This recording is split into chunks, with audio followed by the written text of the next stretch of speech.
Assalamualaikum warahmatullahi wabarakatuh. Salam Merdeka Mengajar. Saya Resti Andriani dari SMP Negeri 9 Kota Serang.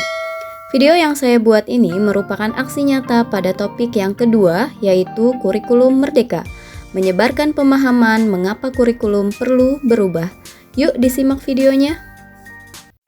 Terdapat 4 pembahasan pada topik kurikulum merdeka, yaitu pemahaman kurikulum dan pembelajaran, murid sebagai pusat pengembangan kurikulum, pembelajaran berdasarkan prinsip pembelajaran paradigma baru, dan struktur pembelajaran mendorong murid merdeka belajar. Namun, pada video ini saya akan membahas mengenai makna kurikulum dalam pendidikan dengan tujuan menyebarkan pemahaman mengapa kurikulum perlu berubah. Kurikulum merupakan seperangkat rencana dan pengaturan mengenai tujuan, isi, dan bahan pelajaran serta cara yang digunakan sebagai pedoman penyelenggaraan kegiatan pembelajaran untuk mencapai tujuan pendidikan tertentu. Kurikulum beradaptasi sesuai kebutuhan dan kondisi satuan pendidikan. Kurikulum yang baik adalah kurikulum yang sesuai dengan zamannya. Mengapa kurikulum perlu diubah? Karena perubahan kurikulum sangat penting dilakukan untuk memastikan bahwa pendidikan yang diberikan tetap relevan dengan tuntutan zaman. Kurikulum harus mengikuti kodrat alam dan kodrat zaman, serta memperhatikan keberagaman dan inklusivitas dalam proses belajar mengajar. Kurikulum yang ditetapkan secara nasional ini perlu diadaptasi di tingkat satuan pendidikan.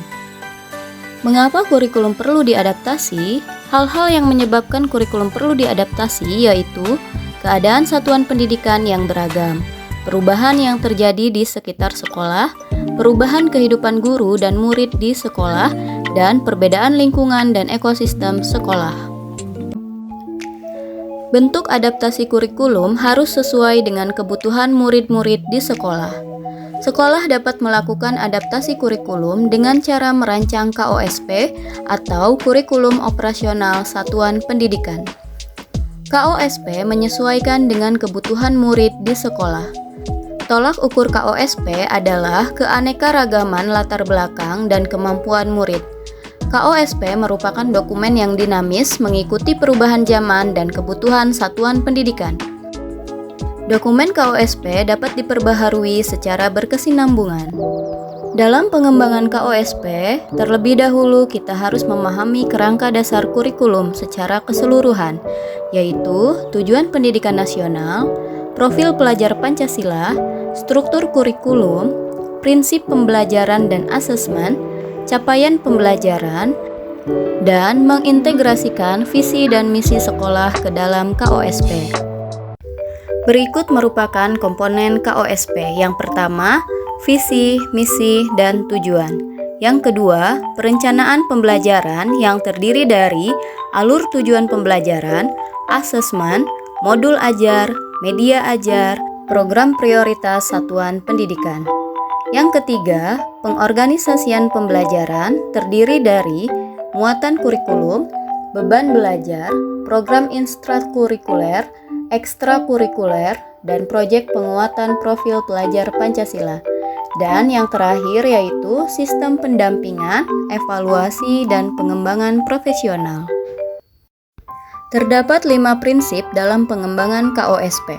Yang pertama, berpusat pada murid. Yang kedua, kontekstual. Yang ketiga, esensial. Yang keempat, akuntabel. Dan yang kelima, melibatkan berbagai pemangku kepentingan.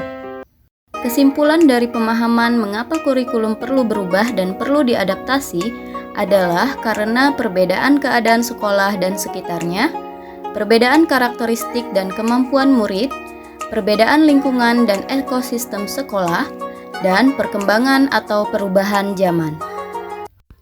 Demikian video aksi nyata ini, semoga memberikan manfaat bagi Bapak Ibu guru hebat. Thank you for watching. Wassalamualaikum warahmatullahi wabarakatuh.